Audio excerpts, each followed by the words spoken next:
আল্লাহর কথা বলবো কয়টা? আরো জোরে কয়টা? আমার সাথে আওয়াজ করতে হবে। হ্যাঁ, আমি অনেক উপরে তো মাইকের ফোন সাউন্ড আপনারা পান না।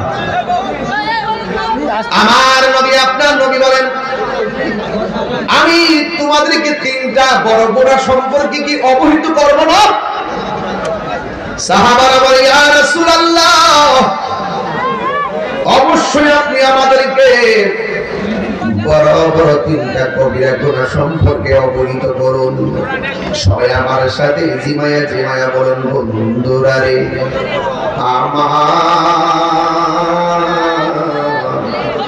আমার কোন করে বন্ধুরা।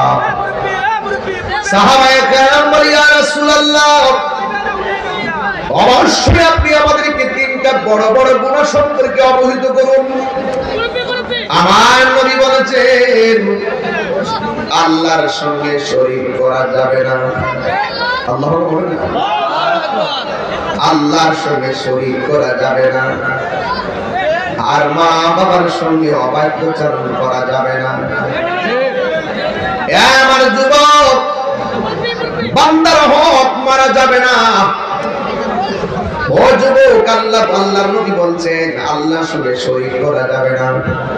এই জন্য আমরা শাহপুরানের দরবারে যায় অলিরে অলি মনে করিলেই সম্মান করি, নবীকে নবী মনে করিলেই সম্মান করি, আল্লাহকে আল্লাহ মনে করে সম্মান করি। আল্লাহর সঙ্গে আমরা কাউকে শরীক করি না।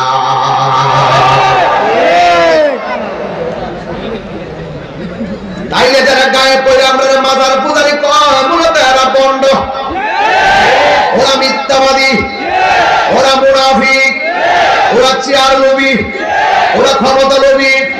ওদের মুখের মধ্যে ইসলাম আছে, হৃদয়ে ইসলাম নাই। কথা বলেন ঠিক কিনা? এদের সঙ্গে আহলুস সুন্নাত ওয়াল জামাতের কোনো সম্পর্ক নাই। এমন ভাবে বুঝাইয়া দেওয়ার পর